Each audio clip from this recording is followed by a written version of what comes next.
the responsibility for learning to use them belongs to us, just like when we were children. The responsibility of learning to walk fell on it was ours. We had to learn to walk whether we fell down or not. And in the long run, it was good for us because we learned to, a whole new world opened up to ourselves once we got off our knees. But it's going to be the same with learning to do our energy fields. They're like a whole other set of appendages that we have that we forgot. It's like being an octopus and thinking you only have two hands. For that example. But what the aim and the purpose, the objective of the Guardian Alliance program is to give you a rounded enough picture so you can see, get a bird's eye view of what's really going on down here, so you can see what's important to learn and get that. And after that, then you can relax and explore what's needed to explore, what's fun, and that kind of thing. They're very worried that this time, when the shields begin to merge, it's going to be a repeat of last time. And last time affected Tara more than it affected Earth. There was quaking on Earth, and there was some shifting of the plates. But it was subtle compared to what happened on Tara. Tara went into a complete pole spin, and it spun 3 times on its axis. And if it hadn't been for the warning that the people on Tara had, they knew this was coming, and they could foresee it because they understood how the shields work, but they knew it was not going to work. They evacuated somewhere else through what's called a frequency modulation zone that exists at the center. It's a space between a planet and its antiparticle bubble. It was a safe zone, and that's where they went. We have a place like that too. Some people call it the inner Earth. It's actually called Agartha.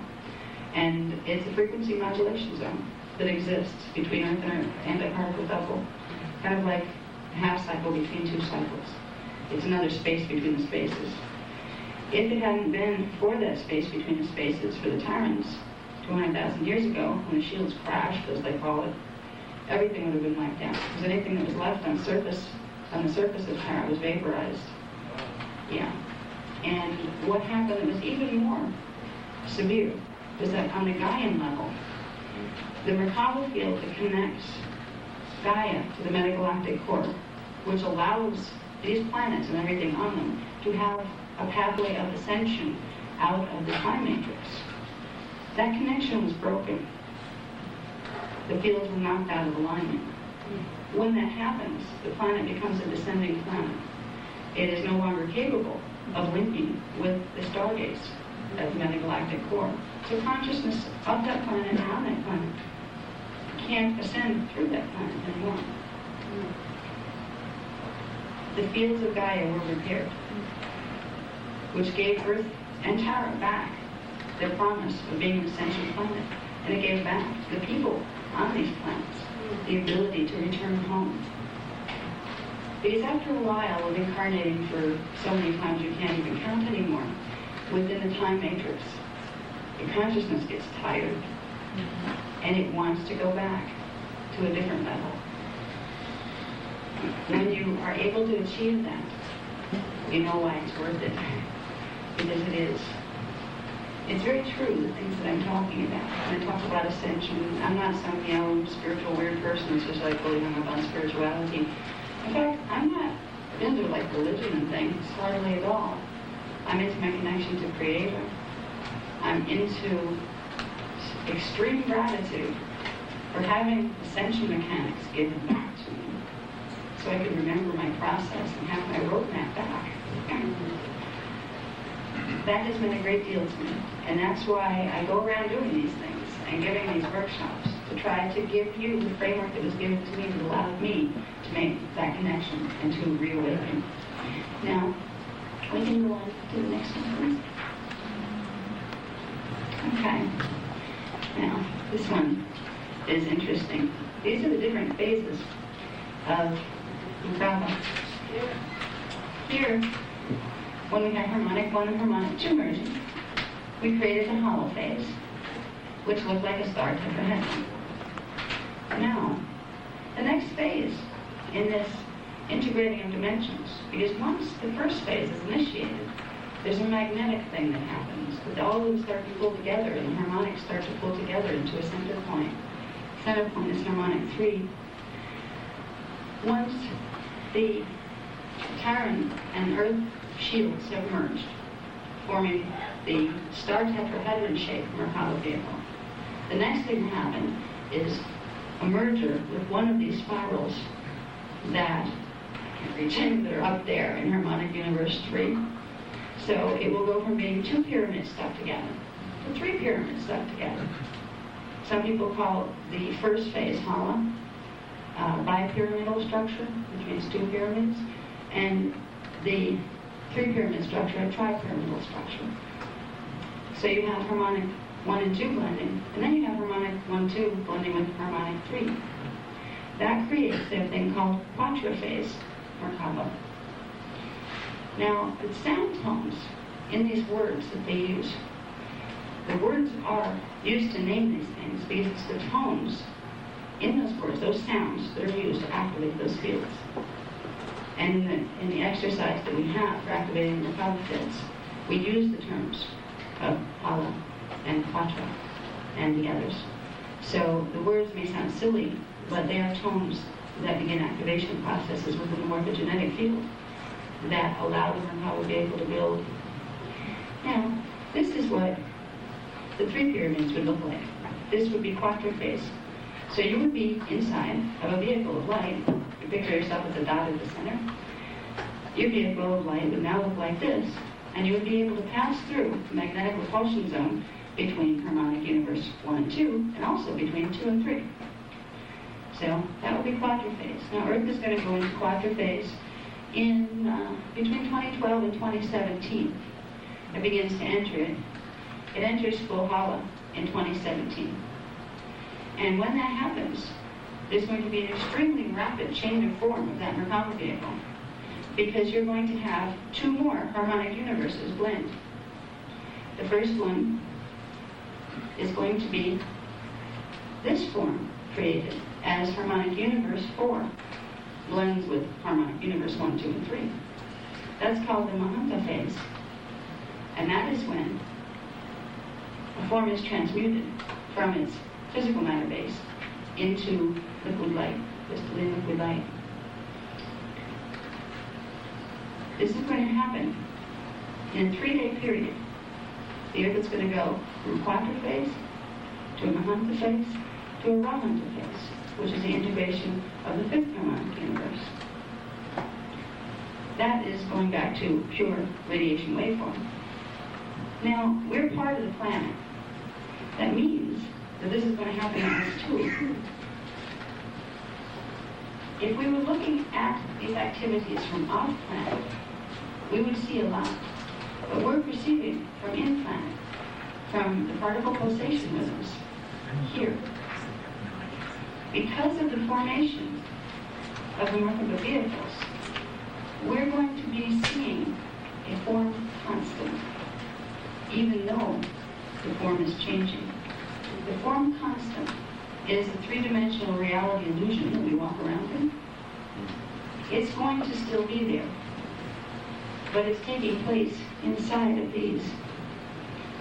And we are going to progressively merge with those higher dimensional fields, and it's going to cause a temporary merger between the incarnate and harmonic 1, between the soul matrix and harmonic 2, the oversoul in harmonic 3, the avatar identity in harmonic 4. We're all going to become what they call Christed. Christed is a frequency.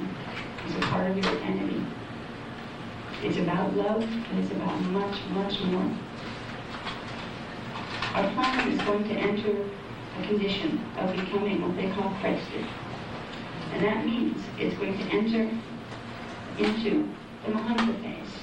It's even going to go beyond the Mahanta phase. It's going to go into the Mahanta phase. When we talk about Christ consciousness, we are talking about the dynamics of consciousness as it evolves in a 15-dimensional universe, and the dynamics of ascension and returning to Source that are involved in that process. So in the later portion today, after we get out of Merkaba, we're going to take it from Earth back to us as people, and we're going to get into the tangible structure of the soul, what that is, how shields apply, and we're going to learn about something called the Christ itself, that we all have inside of us. Actually, it's outside of us. If we're expanding, we have to expand into it. But we're going to learn how to find that part of ourselves and begin grounding it here. Now, the Guardian Alliance has offered some interesting programs. We're getting them on tape slowly, but they're kind of hard to get on tape because we've been so busy. There's something called anchoring the archetype and anchoring the monad. These are parts of your higher dimensional identity. But there are very specific techniques using symbol codes, sound and light frequencies that you can use to very rapidly bring them into your body compared to the many hundreds of years in incarnational cycles it usually takes. Once upon a time, our gene code was designed to rapidly embody the soul in the oversoul here. If we hadn't been altered by visitor races from other systems that really had no business messing with our gene code, it would still be operating. What normally would happen, we have the silicate matrix 12-strand DNA gene code, 12 dimensions of consciousness, which is this. Okay, well, we go back to the Merkaba. This Mahanta phase is composed of harmonic 1, 2, 3, 4. Each of those harmonics has 3 dimensions. 3 times 4 is 12. That's a 12-dimensional vehicle, light vehicle, that holds consciousness, 12 dimensions. That is what our original form actually is, if all of our DNA was plugged in the right way, and if we were fully integrated with our higher levels of awakening. So there is a total connection between what the Earth is going through with its activation of the Merkaba fields, with its activation of the shields, that's going to be experienced inside of us as well. As the Earth's 7 seals open, the seals on the vortices, ours are going to too. Ours exist in the chakras. We are going to begin blending with our higher aspects, our soul matrix first, and our lower soul matrix, if we're able to ground that frequency. The exercises the Guardian Alliance is providing are geared toward helping us do that as rapidly as possible, so we can begin the process of developing the Merkaba vehicle. As we work with the shields, we assist the development of Merkaba. As we work with the Merkaba, we assist in the development of the shields and the DNA and the evolution of consciousness. They're all connected. And to me, that was what the beauty of this whole program was. It showed how all of these things were intimately connected with each other. And evolution is not that hard to understand. One thing affects the other, and it creates a whole pattern of movement. It's a movement of consciousness through form and back out again. So later on, I think I'm going to take a break for a little bit, if we don't mind. Are you ready for a break? Yeah. Okay, me too. Let's make sure we have time to cover technique as well as theory and all the stuff in between. So there's a couple of exercises that we're going to do this afternoon. Before we left for lunch, there was an exercise that should have gone really with that section on the Merkaba fields, and we're going to do that now. I'll give you a little bit of a refresher on the fact that Merkaba fields are counter-rotating spirals of electromagnetic energy that surround the body, and they also surround all things that are manifest. Through building the Merkaba fields together, we can create something called the Merkaba vehicle, which will allow us to ascend dimensionally and to move through space-time. So we're going to give an exercise now that's called the Kilanta Merkaba Field Activation Exercise. This is a new exercise that has just been provided to us. My husband Phil is going to do it because he has this wonderful voice for these things, and then he can put you in like a really nice state with it. So I'm going to allow him to do this, and I'm very glad that he offered to. I'll be doing some meditations at the end here too. Now, with the Merkaba exercise, I would tell you what page to refer to, but I've been looking at these charts. They seem to have cut off all the page numbers on them. When they copied them, they weren't numbered. It's in the back section, about this far in from the back. That's what I can do. And I apologize. They cut all the page numbers off. That was not part of the plan here. The title is called the Kilanta Merkaba Field Activation Exercise. It's a technique that uses the breath, but it also uses cheontic morphogenetic science. Now, one of the things we didn't talk about in this group, and some of the people have heard it in other groups, but some haven't, is when we're using cheontic science, it is called the science of light, sound, the subconscious symbol codes, and the base codes of matter. What those terms about codes are referring to are specific control patterns of frequency that allow you to direct the dimensionalized frequencies within the morphogenetic field. Now, there are something called geomancy control codes. Each dimensional band has a geomancy control code, which to us would look like a geometrically shaped symbol. What that code does, when it's made in light with the energy of the mind and moved in different areas of the body, it serves as a scalar grid. We talked about scalar standing wave patterns before. Well, these symbols create within the morphogenetic field of the body standing scalar wave patterns that bend the wave patterns that the body is made out of in very specific ways. Now, in using the geomancy control codes, we can redirect the morphogenetic field back to its original pattern, how it was supposed to be functioning before we have mutations along the way in our long evolution here. This is the reason cheontic science has been given back to us, so we would be able to go directly to our morphogenetic field. Now, the morphogenetic field speaks in geomantic language. It speaks in the language of shapes and waveguides and wave patterns. So when we use symbols in the cheontic meditations and exercises, we are using access codes to go directly into the morphogenetic field and realign it to the specific dimensional frequencies it's supposed to be realigned with. When we're using this particular Merkaba activation exercise, we are going directly for the star crystal seals that exist within the body. Now, I've said before when we talked about shields that there are seals within the shields, and that the shields control the release of the seals, which control the particle base and what the particles of the body do, whether they stay in phase lock in the dimensions or whether they can open so they can move dimensionally. When we're dealing with the body has sets of star crystal and sea crystal seals within them that together form the shields of the body. When we use the symbol codes of Cheonta, we are learning to speak the language of the shields. And we are putting into the shields very specific programs. And these programs are the organic programs of the dimensional frequencies. Cheontic science can be used for harm as well as for good, just like anything can. You know, in the old days, it was forbidden because people that did understand how to use it used it in ways that were harmful to other life forms or harmful to themselves or harmful to the plans of higher evolution. So it was forbidden. It's given back to us now.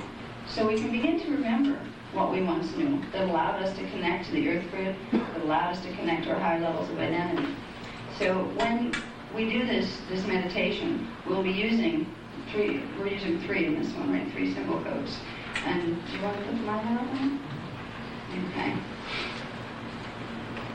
We're going to show you the symbol codes that are going to be used in this, and then Phil's going to explain to you, he's going to give you a walkthrough before we take you into it, so you understand where you're going with it. Because we've noticed that some of these techniques of cheontic science, they'll have you breathing, moving the breath someplace, and moving the symbol someplace all at the same time.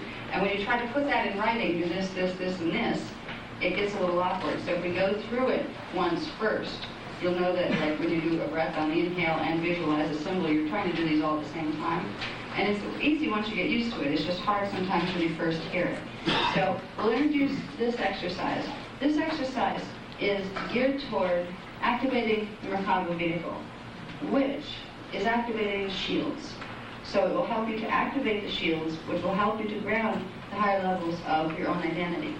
Now, after this, we'll get into what those higher levels of your identity are, and the reason why all this information is being given to us, because there is something we're being asked to do on behalf of ourselves and also on behalf of higher evolution. But for now, we'll go into this Merkaba field meditation, and I'll hand the microphone over to Phil Gruber. Let me adjust this. This is how. That's how the stars should be visualized. That's how the square should be visualized. In the right and left.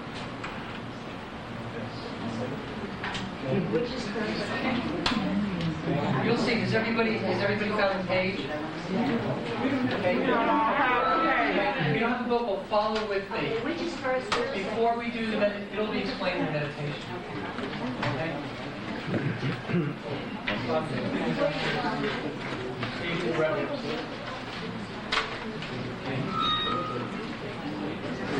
I'm just going to read it through once. This will really help. Okay? This exercise, Kilanta Merkaba field activation, is going to include what's known as 3 Nethra breaths. It activates the Nada Bhula body.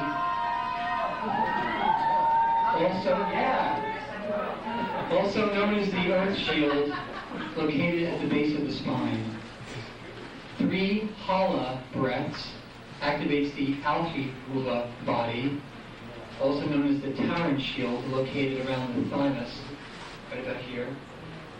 3 Quatra breaths, which activates the Beta Bhula body, also known as the Gaian Shield, located about 18 inches above the head, where the 11th chakra is. 3 shift breaths, that begins the merger of frequencies between one Hula body and the next by opening the morphogenetic crystal seals.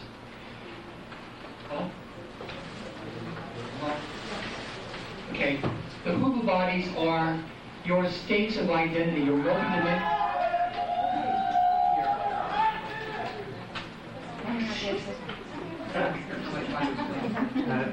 All right, just really quick, it's using a term called the Hula body, and we haven't covered that yet because that's in the part about personal ascension mechanics.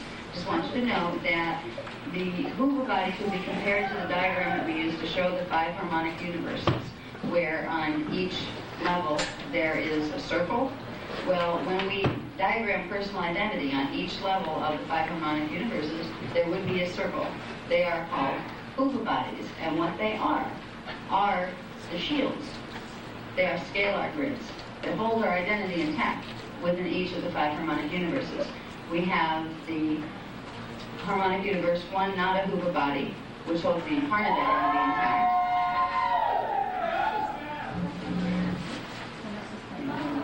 We have the harmonic universe 2 Alpha Hula body, which holds the soul identity intact. In harmonic universe 3, we have the Beta Hula body, and that holds the oversoul identity intact. And in harmonic universe 4, we have the Mahara Hula body, and that holds the avatar identity intact.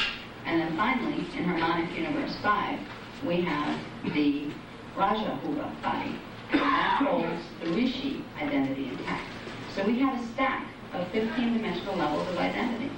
So when he's talking about hula bodies, he's talking about that stacking, that hierarchy of identity that we are a part of, that actually constitute us as we are manifested in the 15-dimensional system. And back to Bill.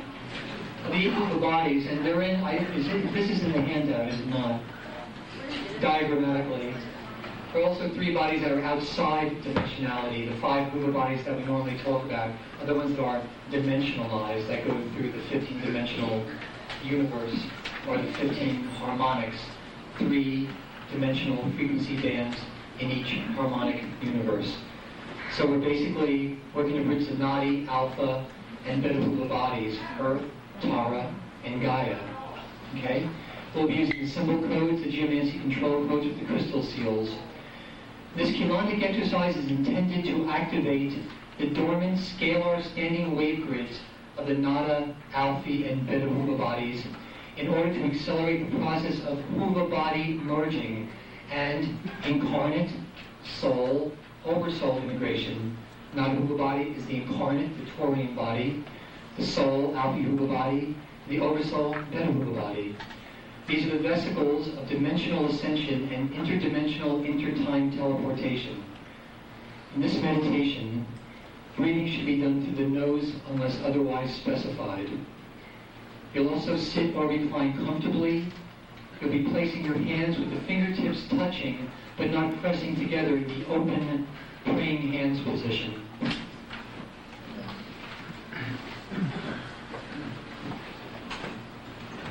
In front of the second or sacral chakra, the area just below the navel. And the hands will remain in this mudra posture until the beginning of the last shift breath. So for those that can read it with me for those. that don't have the book right now, I'm just going to read it first. This is not the meditation. I want to run through it first. This will be of great value when we actually do it. So start by placing your attention at the second sacral chakra, and you'll visualize the symbol of a square with a dot at the center, the square dot, within the center of the second chakra in the color of orange gold. This is the geomancy control code and primary color spectra for the second dimensional frequency bands. You'll be repeating what's known as the sound tones inside your head. You'll be mentally repeating them unless otherwise directed. Not out loud, and try to become aware of the feeling of the sound waves as they spread through your body. We start with the 3 nethra breaths. We'll start with the 3, yes? This one right here. We'll start with 3 nethra breaths. There'll be an inhalation, and you'll mentally repeat the sound ne. And at the top of the breath, with the lungs full, hold for a count of 7. And as you exhale, you'll mentally repeat the sound tone thra. And at the end of the exhalation, with the lungs empty, you'll hold for a count of 7. On the 3rd inhale, now this will go for all the nethra, the hala, the quatra breaths. On the 3rd breath, on the inhale, you'll mentally repeat the sound tone ne. And at the top of the breath, with the lungs full, you'll hold for a count of 7. And you'll exhale by the mouth this time, and you'll be directed to do so, vocalizing out loud the sound tone thra, like that. And as you do that, you'll be pushing the image of the orange gold square dot outward from the second chakra into the auric field and around the body. And you'll visualize your body at the center of the symbol.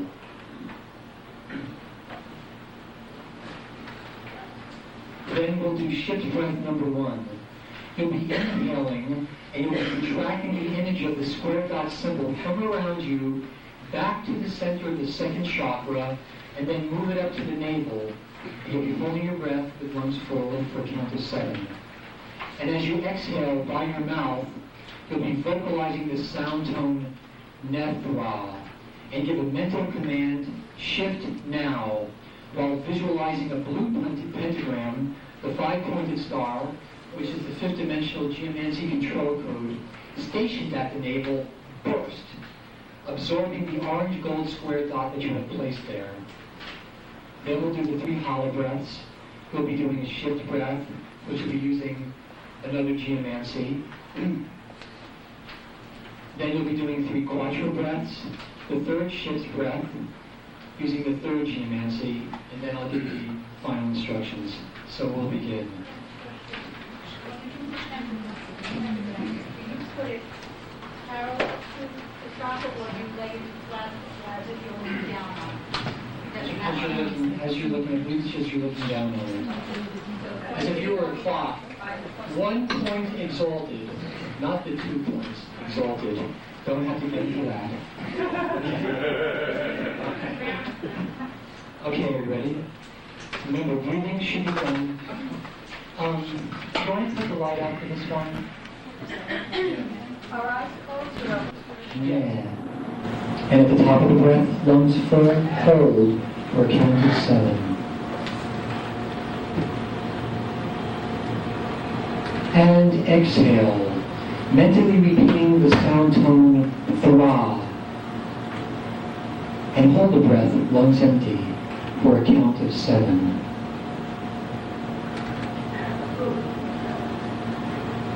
And inhale, mentally repeating the sound tone ne. And at the top of the breath, with lungs full, hold for a count of 7. And with your mouth, exhale, vocalizing the sound tone thra. And as you do so, push the image. Now push the image of the orange gold square dot outward from the second chakra into your auric field and around the body. And visualize your body at the center of the symbol. Push the image of the orange gold square dot outward from the second chakra into your auric field and around the body. And visualize your body at the center the symbol. Shift breath 1. Inhale and contract the image of the square dot symbol from around you back to the center of the second chakra and move it up to your navel as you hold your breath, lungs full, for a count of 7.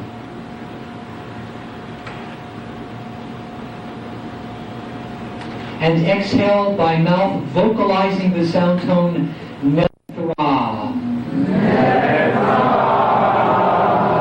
And as you do so, give a mental command to shift now, while visualizing a blue pentagram, the 5-pointed star, the D5 geomantic control code, stationed at the navel, burst, absorbing the orange gold square dot that you have placed there.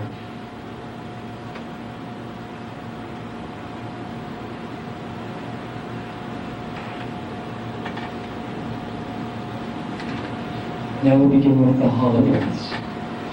First breath, inhale, while mentally repeating the sound tone Ha, and hold breath, lungs full, for a count of 7.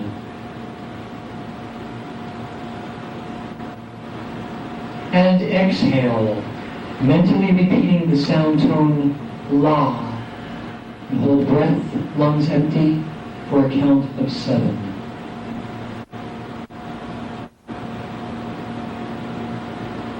Second breath. Inhale, and mentally repeat the sound tone Ha. Hold breath, lungs full, for a count of 7.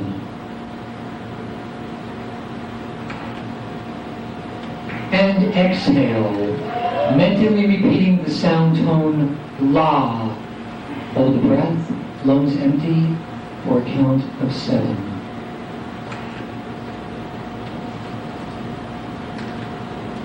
And inhale, mentally repeating the sound tone Ha as you hold your breath, lungs full, for a count of 7. And exhale by the mouth. Mentally repeat the sound tone, mentally La. And as you do so, push the image of the blue pentagram symbol outward from your navel into the auric field and around the body, and visualize your body at the center of the symbol. Push that image of the blue pentagram symbol outward from the navel into the auric field and around the entire body, and visualize your body at the center of the symbol.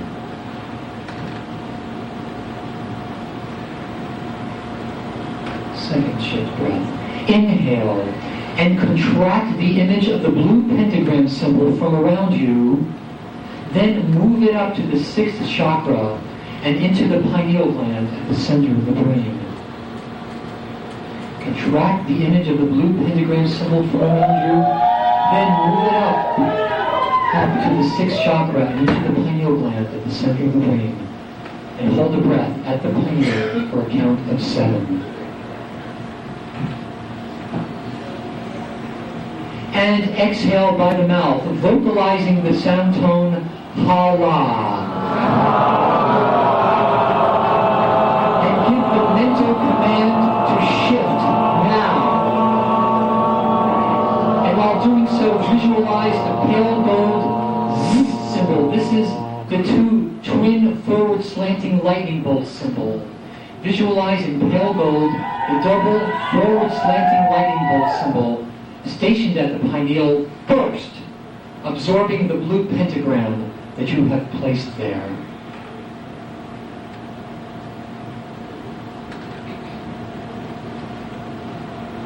At this point, you should feel a spark of energy run down the main vertical current at the center of your body, running out your feet and through the 12th chakra into earth core.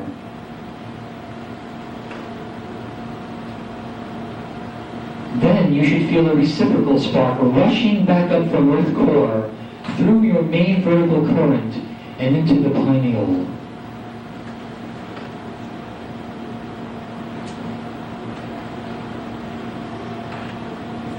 Now we'll move on to the quattro breaths. Inhale, mentally repeating the sound tone qua, and hold the breath with lungs full for a count of 7. And exhale, mentally repeating the sound tone tra.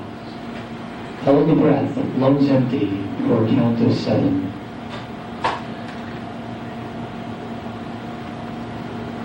And inhale, mentally repeat the sound tone qua as you hold your breath, lungs full, for a count of 7. And exhale, mentally repeating the sound tone tra. And at the end of the exhalation, empty your lungs and hold for a count of 7.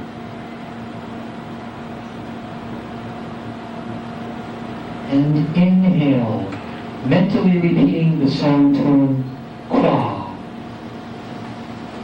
And hold the breath, lungs full, for a count of 7. And exhale by the mouth, mentally repeating the sound tone tra.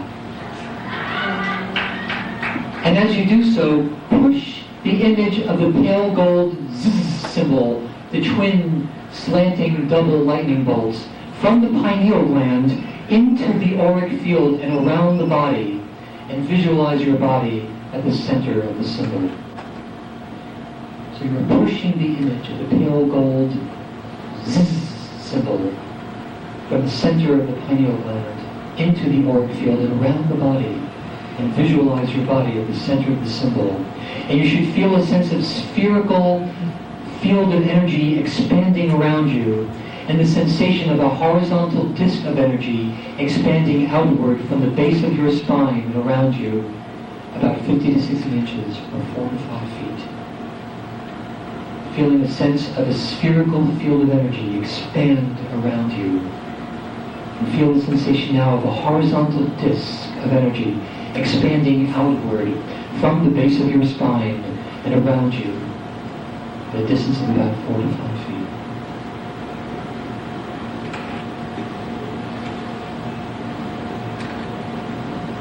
Shift breath 3. Inhale and contract that image of the pale gold twin forward slanting lightning bolts from around you. Then move it down to the third, the solar plexus chakra, and as you do so, hold the breath with the lungs full for a count of 7. The image is now moved down to the solar plexus chakra. And exhale by the mouth, vocalizing the sound tone qua tra. And as you do so, give the mental command shift now, while visualizing the Z symbol moving rapidly up to the 4th, the heart chakra, from the 3rd chakra. And then visualize that symbol bursting outward from the 4th chakra into the auric field, approximately 4 to 5 feet. And as you do so, you should feel a gentle spin in the auric field around you, and a faint shudder running through the field and into the body cells. And following the exhalation of this 12th breath, the last shift breath, breathe slowly and deeply. And bring to mind now an image of your avatar, what you perceive your avatar identity to be in this moment. Your Christ itself, your 4th harmonic universe, Mahara Bhuvabadi consciousness. Breathe slowly and deeply and bring to mind the image of your avatar, your higher dimensional identity, your Christ itself.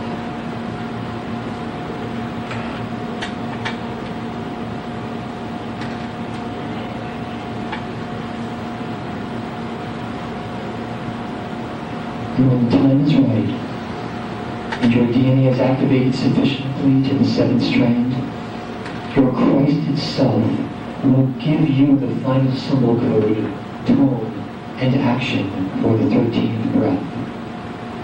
The 13th breath and we will take you into quadruped Merkaba vehicle, at which time you will disappear briefly from Earth in harmonic universe 1 and appear in a corresponding space-time coordinate on planetara in HU2, having time traveled via teleportation.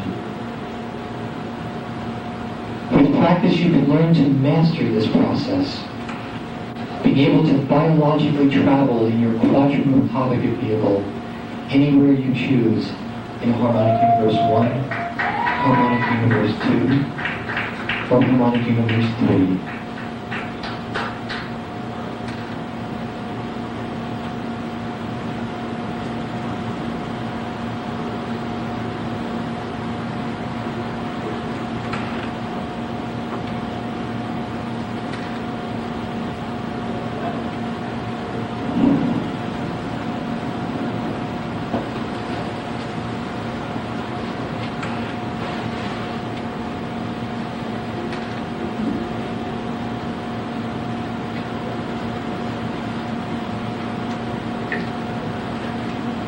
And just quietly with your eyes closed, just for a moment more. With the exercise that we just did, just a little bit of time to get familiar with the steps. And as you get more familiar, you begin to feel sensations within the body at each step of the way. You'll feel a bit of fluttering in the navel. You'll feel a bit of fluttering around you in the atmosphere. As your auric field begins to respond to the command from the genetic field that you have just activated. This exercise is simple once you've done the steps, and we'll operate on audio tape because that is the easiest way to become familiar with the steps. Just sit for a moment and try to feel an awareness of a large sphere of energy around you. Feel how far it extends outward. Some people it will be very close to them, others it will extend way out into the world, or perhaps out into the street. Get a feeling for the spherical ball of energy. It represents your 15-dimensional structure, your 15-dimensional identity field. If you can only feel it right around you, near you, around you, outside of your body, rather than extending outward into the streets, then there are still levels of your identity that you need to rediscover. Using the Merkaba exercise is one way to begin that process. And there are others too, that we will offer a little bit later this afternoon.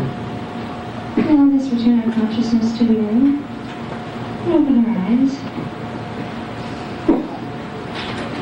I'd just like to ask, did anyone feel any sensations associated with this particular meditation? Will you show your hand if anybody felt anything with this one? Oh, good. That's Can we turn the lights on? First try. What did you see your colors? Great.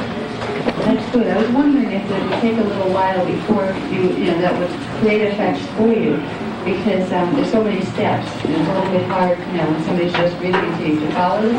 It gets easier with practice, especially when you have it on the headphones and you just kind of let it run on. You end up programming it into your subconscious, so you can follow the steps very easily. I found that the first time they gave me that technique, immediately, I didn't even do it all together. They gave me like the first part and said, do okay. I felt this very strange fluttering all the way through the lower section of my body. And at certain parts I felt rushes of energy coming up through my feet. And it was very strange. I had never had that effect with any other exercise I'd ever tried, anything that immediate. So I haven't had time. This was the one given to us about 2 or 3 days ago. But I haven't had time to really experiment with it myself. But I have a feeling it has some tremendous potential. So it is in the chart packs. It's in the back of the chart packs for anybody who wants to try. And we will have it on tape available as soon as we can. We haven't had time to put them all on tape because we're trying to get the chart pack together for this presentation. I'm not sure this is get something to say. That's the last thing about body, but it's That's interesting. And your body wasn't moving.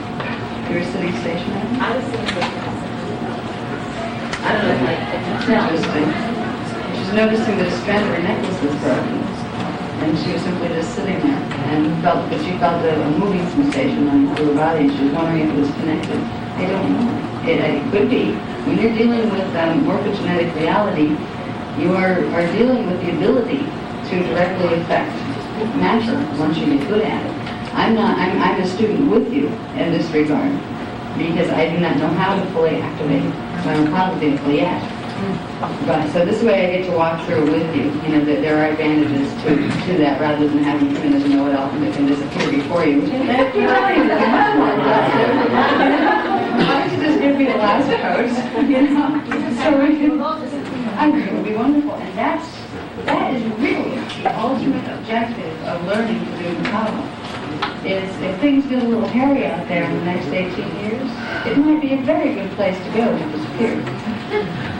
Just for a while. And I do know that when you're dealing with the Merkaba vehicle, you are learning to create a force field of energy around you that will protect you from lower vibrating fields of energy.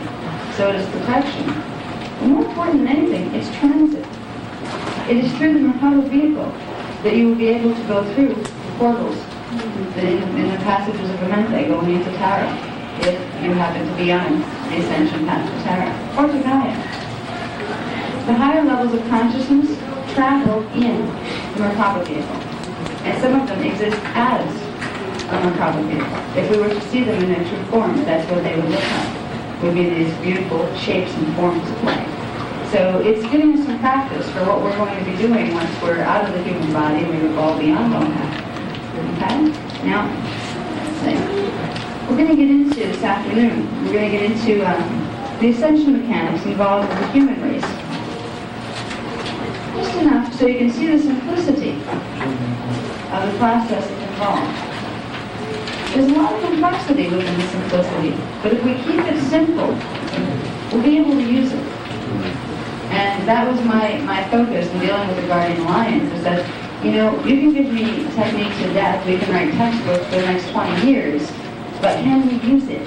You know, we need to be able to use it. And they agreed with me. So there's other people who are like physicists that are very good at taking down all the specific ratios of spin and all that kind of stuff. They just let me know a little about it.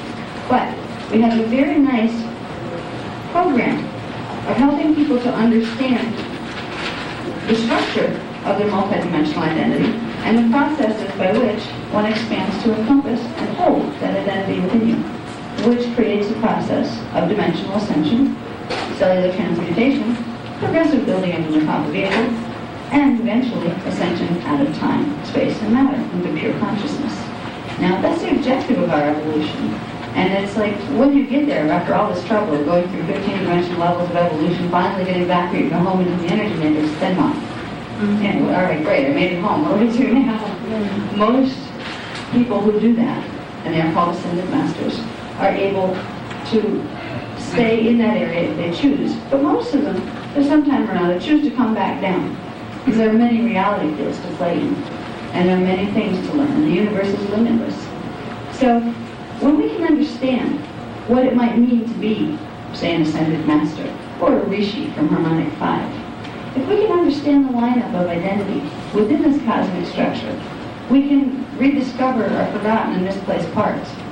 And if we could possibly have a switch that we could flip to bring those parts back together, it would be very, very useful to us in these times when we are trying to integrate the higher levels of identity in order to protect ourselves from the conditions the planet is going to go through. So the structure, again, we're out of page numbers, which is really unfortunate because I was hoping to just refer us all to page numbers. I'm going to get into the section. It's called the tangible structure of the soul. It's in, I believe, section 5. We can start with 4C if you'd like. Yeah, I think that's what we have. Do we have that up there? No, we have 5 up there. I'll just run down on 4C a little bit. It says, releasing the forbidden knowledge, a call for human stewardship. It was decided on June 26th of 1998 that this knowledge would be given to us, because it was on that date that the fact that we would go into an ascension cycle was confirmed. On that date, the Ark of the Covenant opened, which set in motion the rest of the ascension cycle through allowing the Earth's core to prepare the ground to settle the bridge. The Ark of the Covenant is a time portal passage between Earth's core and the Andromeda Galaxy. And it was created 840,000 years ago, I believe. And there are various reasons that are in the Amendment book. But this understanding that it opened, and it triggered this whole ascension cycle now. We wouldn't have made it if it wasn't for that. The Earth core particle pulsation wasn't high enough. But because of that, it is. So we're entering this ascension cycle. Now, Phil, can we go to the next one? Thank you. Okay. There we go. Here's a funny word. The hoover bodies. Get out of the way here. I'm getting away of people on this side. Now, we talked a little bit in meditation about the hoover bodies that represent the stack of our multidimensional identity of the 15-dimensional system. These are the names of them over here. We have the Nada Huva, the incarnate in Harmonic Universe 1. We have the Alpha Huva, which is the soul matrix in Harmonic Universe 2. There's the Beta Huva, the oversoul matrix in Harmonic Universe 3. The Mahara Huva, the Avatar matrix, Harmonic Universe 4. The Raja Huva, the Rishi matrix in Harmonic Universe 5. At this point, if we expanded our identity to include the Vajrahuva body, we would then contract very quickly, turn into a point of light, and expand outward into the energy matrix around that. Now there are 3 levels of the energy matrix. There is the triadic level, the polaric level, and the acatic level. And after that, the energy that is beyond that is simply the source. All of this is taking place within the source, but it's endless.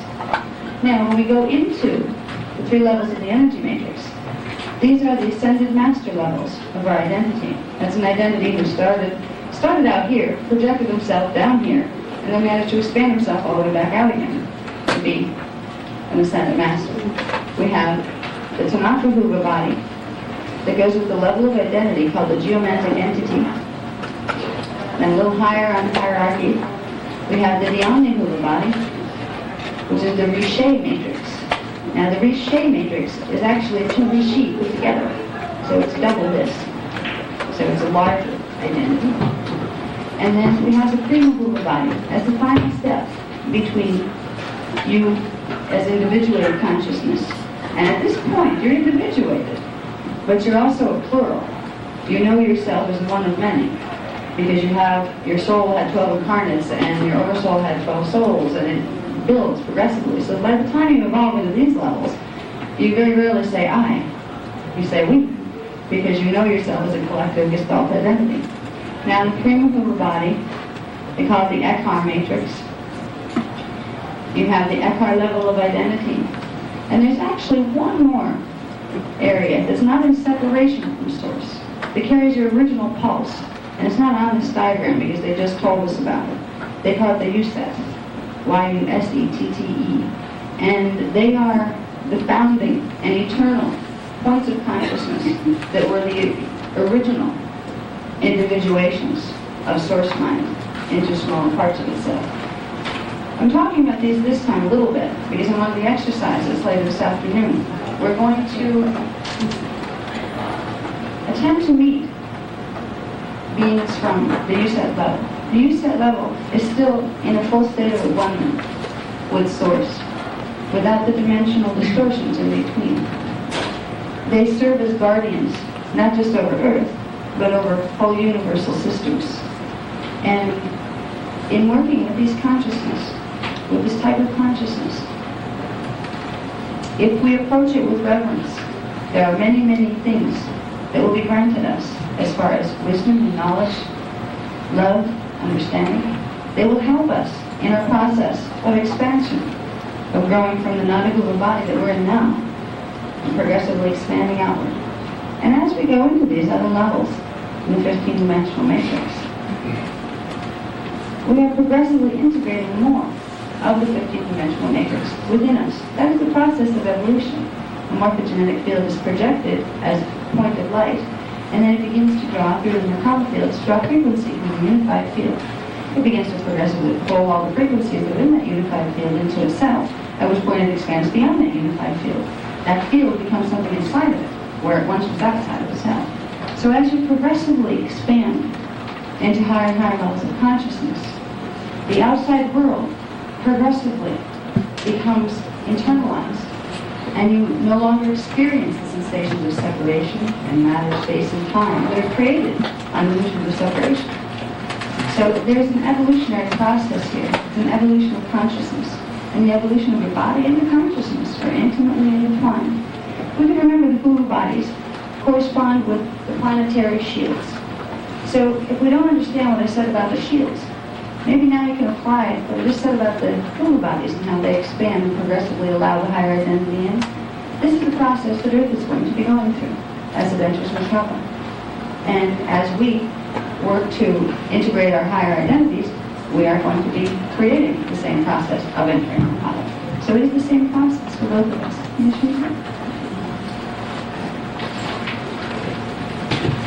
Let's see if we can cover much of this.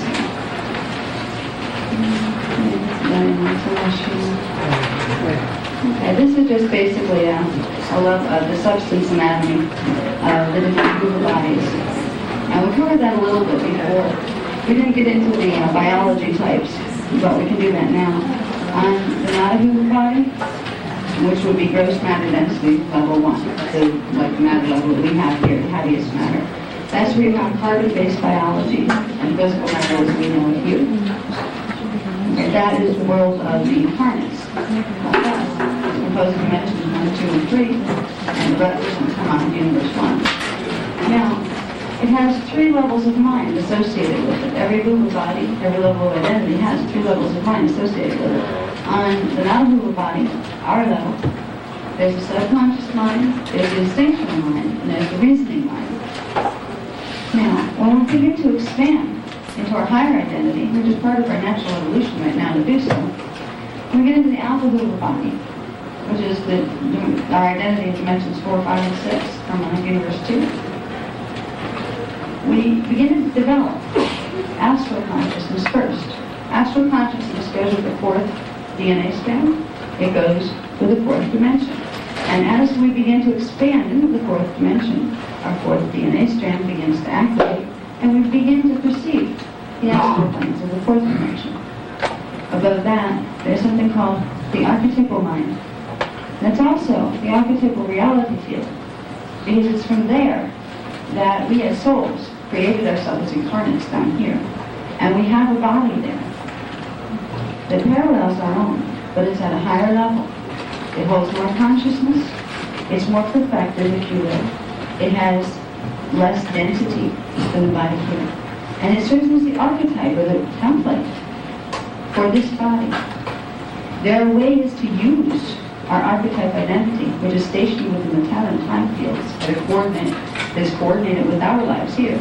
There is a way, by blending ourselves with our soul matrix, that we blend the 2 bodies.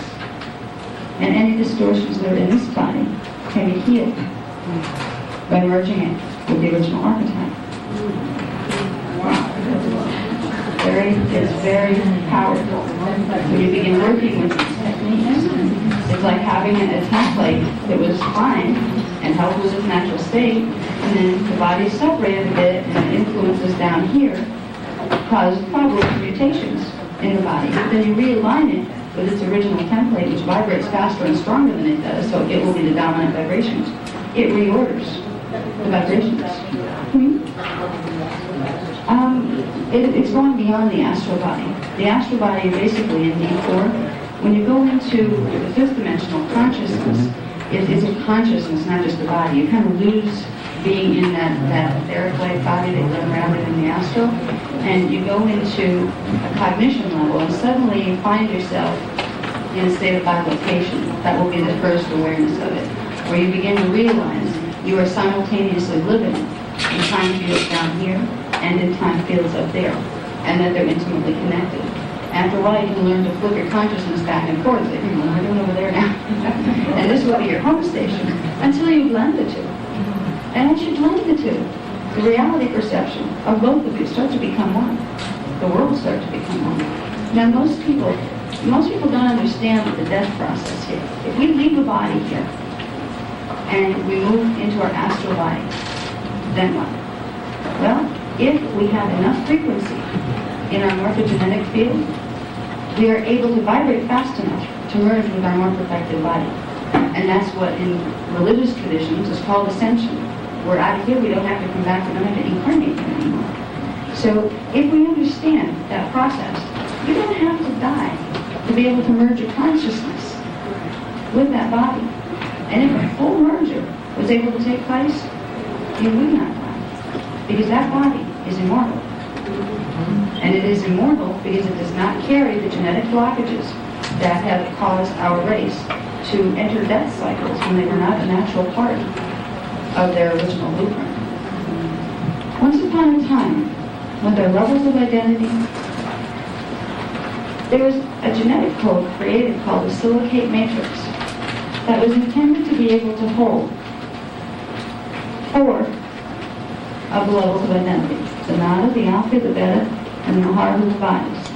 There will be 12 dimensions of consciousness. There is a neat process involved in it, whereby when a child is born with a silicate matrix gene code, by the age of 12, the soul will begin to integrate with the activation of strand 4. The strands will progressively activate themselves in a nice and neat little package. By the age of 33, the older soul will start to embody, and by the age of 44, I believe it was, one could be up for full quattro phase and leave the harmonic universe. They could come back if they wanted to also. We were originally created to be an immortal race, and that was taken away from us, and that's unfortunate, because yes, you can learn some things through the death process, and you can learn to ascend without your body, but why should we have to when it wasn't our original design? So when we get to understand the higher levels of identity that we're working with, and we begin to work with those higher levels, we have the ability to change the bodies that we're in. But nobody's taught us this before. You kind of go up and your body kind of stuck here, and it can feel like being stuck sometimes. But when you start to open your consciousness, and it has to come with your consciousness first, before anybody down here is going to merge with anybody up there, your consciousness has to merge. So that's why we take you on journeys with our meditations. We are helping you to build the circuitry, the electromagnetic circuitry, through the DNA and through the neurological structure that will allow you to link with your higher level identity. So, let's see. We're back to this now. Okay, the silicate matrix, that's the crystal gene I was talking about. Here, quick. Okay, now, I'll just explain this briefly. The silicate matrix crystal gene originally had 12 strands of DNA. As I said, you can hold 12 strands of consciousness. Each of the DNA strands had 12 primary magnetic codes and 12 primary electrical codes. The electrical codes made up the electrical heli, the magnetic codes made up the magnetic heli. The magnetic codes are base codes, and they correspond to what's called the particle universe, which is the particle universe. And they set the patterns for the development of our particle bodies. The electrical heli strands correspond to the antiparticle universe, and they correspond to our antiparticle doubles on the parallel Earth. Our evolution is a co-evolution, even if we're not aware of it.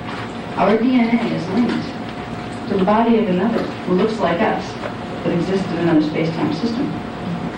And that at some point in our evolution, we will merge with to become our archetype. Now, the strands were created in such a way that little things in between these strands are called fire codes. The fire codes allow the strands to plug in together, which will progressively allow the lower dimensional energy to come into, again, we're getting back to angular rotation of particle speed. If the fire codes release, the particles go back into the same angular rotation, where they can then open here and fuse with here. It's all about integrating the hula bodies. The easiest way to understand this process is through the hula bodies, because it's really simple. Okay, you got these 5 levels in the time matrix, and then you have 3 levels outside of it, and it's just a process from one into the other to the other. And if you have technique to do that, it's not a big deal. but it can have big results. And that's what the guardian minds hope to teach. They want to teach you all to be able to empower yourselves and take charge of your spiritual evolution. They call it biospiritual evolution, because spiritual evolution has its biological consequences. Okay, can you change something? He's already, he's getting real quick here. Okay. The interwoven mind-body system. I don't think I need to go there with this one. Can you take the next one? This will be useful for a few minutes. Okay, well, we get part of it on anyway. Okay. This is a diagram. It's contained in the books and also in the chart packs for anybody who's got them. It's a diagram of the human body and where the chakras fit. Everybody seems to have a little bit different chakra system in the New Age movement. They all, some have 12, some have 7. They're all over the place. Well, this is the one we use. We use 15 chakras. The rest of them you can't see. They're down below your feet because of the mylar. Yeah, we either get top or bottom here. This is a unique chart because it not only shows the chakras, it shows the positions of the star crystal seals that I was talking about. They're the seals, the morphogenetic seals, that keep the body's particles levels locked in the phase lock of the dimensions. It's those seals that are going to progressively begin to release as we go into this Merkaba phase with the planet. It's also those seals that we can consciously participate in releasing as we work with integrating the human bodies. So if you use technique that's geared toward integrating the human bodies or building the Merkaba, because one does the other, it's the same process, really, they're part of the same process, then you will progressively not have to know where all those little things are located in your body, because they will go through their own natural triggering where it will release. You don't have to. There are tones, and in the Mente book, there's some very complicated charts to show how what tone releases what tone all the way up the scale. It's very confusing, and it's some people like that level. I like things simple, so I like it much better. I'm glad I understand that we have these things, in our bodies, because it helps you understand the process you're involved in. But if you can realize that simply by using the hula bodies, your personal shields, you can take care of all that. You just use technique for that. You can accomplish many, many things that might otherwise take many, many years to learn. In the ancient Egyptian schools, you used to go through 4 different levels of 12-year initiations. And if you lasted that long, you might get a chance to find out about their interpretation of these structures. It was something that was earned, and many, many didn't survive because their initiations were not pleasant at all. Some of them were very grueling physical initiations, and people died during them. At this point in time, we're being handed this knowledge. We're not even doing anything, We're not, showing how devout we are. We're not really caring about it at all. And it's being given to us, and it's really a precious gift. For even if we only use little bits of it, it can take us to a different place than we were before we came into being exposed to it.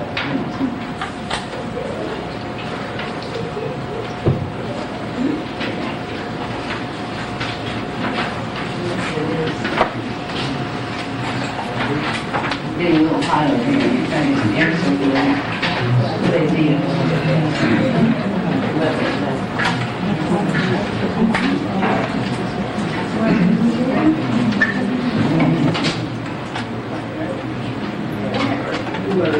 There we go. That works. Okay. Okay, the 5 moving bodies represent the personal shields, as I said. They're scalar groups, which keep the body stationary in the different levels of the harmonic universes. Here we see the correspondences between the hula body, the earth shield level, the harmonic universe, and the identity level. So all these things correspond to each other. That was one of the things that struck me most by the Guardians program. It all plugs in. There's not a lot of loose ends and strings hanging on this stuff. We go from everywhere from the highest levels of spiritual identity down to the DNA and everywhere in between, and the whole system is cohesive.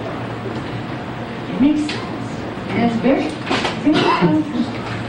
So it's a system that was very believable to me even before I remembered participating in it. Now, when we begin to merge the bodies, we form the Merkaba vehicles. This is one of the Merkaba vehicles, I believe this one, that is the common one that most people are activating, is part of this one that forms from the full alpha and the Nada-Huba body merger. But I think there are some differences, because when the Nada-Huba and Alpha-Huba body merge, they also begin a progressive merger with you, the antiparticle level. So I do believe that the fields that are being used here at the first level, I'm not sure of the techniques that go with this because I haven't studied those. I'm being taught a different system of Merkaba.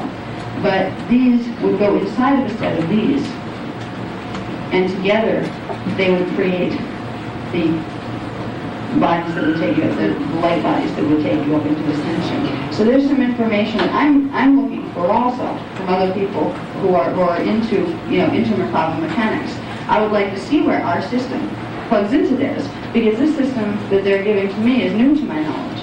And it has some very interesting parts to it that I don't think anybody else is doing, and I can't justify them to you. I can't say, oh, this is why they do that. So there's a lot of, if anybody knows of anything about Merkaba, I know some people have a little bit of training or a lot of training in Merkaba in this room. Try to see the places where they connect. I think these two systems are part of each other, and that's one of the things I would like to find out. Now, would you switch to the next one, please? And interestingly, this is what it all comes down to. It's something called Christ consciousness. And it's not the Christ that has to be Jesus Christ, that has to be the guy that's part of the Christian religions. It can be, but it doesn't have to be. The Christos, which is where the word Christ really comes from, the Christos represents the energy identity of our race and of the universe on the harmonic 4 level. That is the highest level that can be embodied in a human form. The 12-strand silicate matrix can hold 12 dimensions of consciousness, which is the full spectrum up to harmonic 4, up to and including. So what Christ consciousness and what the Christos is really about is evolving through incorporating your soul, your oversoul, and then into your avatar level of identity, at which point you would have a fully activated 12-strand silicate matrix, and you would be able to use the Mahanta Merkaba vehicle to travel anywhere in the systems that you wished. You could bring yourselves down here and manifest if you wanted to, and you could just as easily turn yourself back into light and move anywhere between these harmonics. There are many teachings associated with Christ. And there are more Christs than people might want to recognize. In the story of Jesus Christ, as it was given in our Bibles, which many people hold dear, including myself. I have great reference for the Christian story. I don't consider myself a Christian, I'm a Melchizedek. And to me, that's the place before the polarity began. So I kind of stick with that. But I have great reverence for any of the true divinely inspired religions here. In the true story of Jesus Christ, his name was Joshua, and there were 2 of him. There was Jeshua 9, and there was Jeshua 12. Jeshua 9 was born with 9 strands activated in his DNA. He was what was considered actually an embodied oversoul, but they called them avatars with a little a. Jeshua 12 was the avatar who came to give back to us here the full patterning of the 12-strand silicate matrix. That's why in our religions and things, he became known as a savior. It was not just the teachings he brought. It was the encoding that he brought back to the planet and back to our race. He was a being. This is interesting. Yeah, but I need the other one. I need my scroll back. He was a being that, in truth, before he took on his human form, where's that little star there? Yeah. Existed as one of these. That was his true form. Mm-hmm. Right. And when he came here, he was a Meta-terrestrial. Mm-hmm. We were Meta-terrestrials. And that's what we're evolving back into. A little story about the Jesuits is kind of funny. I'm very fond of the whole concept because I had an incarnation in that period. And it was a very special incarnation because it happens to be the one that I ascended through. And it took me many, many incarnations before that to get to that point. So like when you finally do get to ascend, you remember it for a long time. It's like the biggest party you ever had. And it's usually hard to get there. I was very fortunate that in that lifetime, I had Jesuit 12 as my teacher because he taught the original teachings of ascension, the teachings guarded by someone called the priests of Ur that are in the inner earth and that are also on Tyra. The teachings that were not diluted by the Elohim because they were overprotective parents. Through that system, I was able to go. It worked for me. And I vowed that someday I would come back and teach what I knew. And I didn't know it all. I only knew enough to somehow blow myself out of here, and it amazed me that it actually worked. I wanted to come back and take it slow and say, how did I do that? One step at a time. That's what my teachings are about here. That's why I came here. But I can tell you from memory and from experience a little bit about the Jesuits. And the story that's in the Amente book about the two Jesuits is very, very true, even though it's not in the Bible. They got all rolled into one character in the Bible. And it's funny because when I look at pictures, there's a lot of Christ pictures out there. And I have never, ever been happy with one that I ever saw. That's not me. Well, most of them were Joshua 9. And Joshua 12 didn't even have disciples. He didn't need them. He simply taught. And his teachers became facilitators rather than disciples. Because when he taught, he empowered them with the ability to teach. They were not followers. They became comrades. And that was a big difference between the Jesuits. Now, it was funny. Phil and I went on vacation not too long ago. And there was this picture in somebody's house. And I walked by it, and I almost jumped. Because it was the first picture that I ever saw that really looked like Joshua 12, except he used to wear his hair in braids most of the time. But that face, compared to the other ones, you see a lot of different versions of the Jesus pictures. That one is the face of Joshua 12. He was my half-brother in that lifetime. Yes. And I remember him well. So I thought it might be interesting for anybody who values a connection to that being who was loving enough to come here to bring the silicate matrix back to us, what he really looked like. From my memory, that's what he really looked like. And whoever painted that picture is very accurate. So I'm trying to trace it down. I think it has something to do with the Casey Foundation or something like that. The wife of one of the people down in Oh, did you? Well, she's got it. She's got the almost exact representation of his face, and I thought it was pretty neat. So we're talking about Christ and about Christ consciousness. And Christ consciousness is about a lot of things. It's about a lot of spiritual lessons that you learn along the way. Lessons in humility, lessons in reverence for all things, reverence in gentleness, in kindness. There are things that we learn along the way that allow us to reach higher evolution. The beings of higher evolution can be very intense. They can be some of them very dogmatic when they want to be.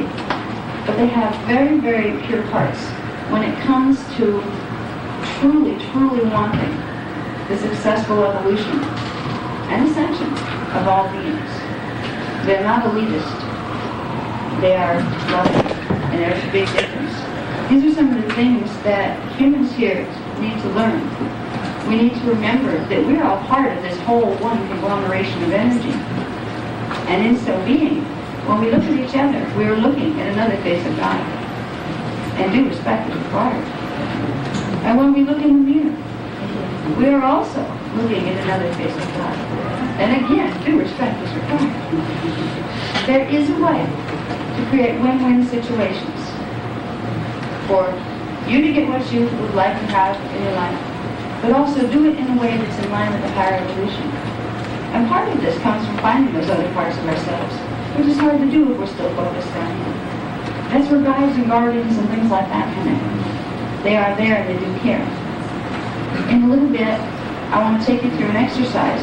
It'll take you to a very secret place. It's a place called the Amethyst Caverns, and they're part of the Halls of the Mente. These are places that I was taken to in my early awakening training. After I came here, it took a while to wake up and remember who I was and what I came to do. And I was taken to the Amethyst Caverns. And there I was able to find places to meet beings of higher evolution. We had exercises in some of the other classes where we met the Rishi and we were introduced to Rishis. And some people could actually feel their energy around. I feel they're around a lot. And, when that energy is there, they're bleeding their energy through that structure that's like an onion skin. They're coming from those outer levels, pushing in on us. So we feel the heat and we feel the radiance of their consciousness. They don't have to stand before us in the physical body, they're over there. When I was taken to the Amethyst Caverns in the Mente, I didn't realize at the time that they were the portal passages into Gaia. They're not just the ones that went from Earth to Tara. They're the ones that went from Tara to Gaia. And there, what you are doing is beginning to cross into quattro phase, which I didn't understand that either. I just went through these experiences being led by the guardians. In the exercise we're going to do today, we're going to go into a Mente, and you're going to meet a Rishi again. But this Rishi is going to do something. He's going to take you through the Amethyst Caverns, because you need a field to go through those caverns with right now. Until you can enter quattro phase yourself, you need a quattro phase vehicle to travel in. And the Rishis will service this when you link your consciousness with theirs. In the exercise, we're going to go and visit someone very dear to us that we had long forgotten. We're going to visit our Christ itself. The part of us that exists and always has existed as part of the Christos. The Christ itself is your avatar level identity. It is your master within. It's your archetype level at D5 is your master within. And you have a grandmaster at D8. This is the master of masters. Except, of course, for your Rishi. But you don't have to worry about him while you're in manifestation. You deal with him later. You become him later. Or her. But they're beyond gender at that point, too. So that I can work hybrid. Yeah, we'll get into that. I wanted to more so take, I know there's someone that needed to leave early that wanted to do more of the techniques on rendering the archetype. We're getting to that. Yeah, I wanted to do that for that. Do you want to do that? Only take a 5-minute break so that Yes, the setup. Okay, we're going to have some wonderful musical accompaniment by the Raji for this meditation. I always found his sound tones were very beautiful, and they really assist you in flowing with the energy of these meditations. So we're going to take about 5 minutes. Just 5 minutes. 5 minutes. Right. Maybe someone in the front. For those of you who have not yet gone personally yet,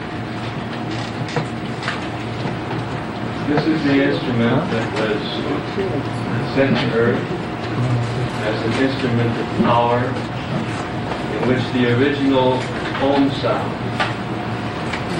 was made manifest. And it is the sound-like vehicle in music to transport the soul through all the levels of the third realms so that you might be able to feel yourself as the universal being.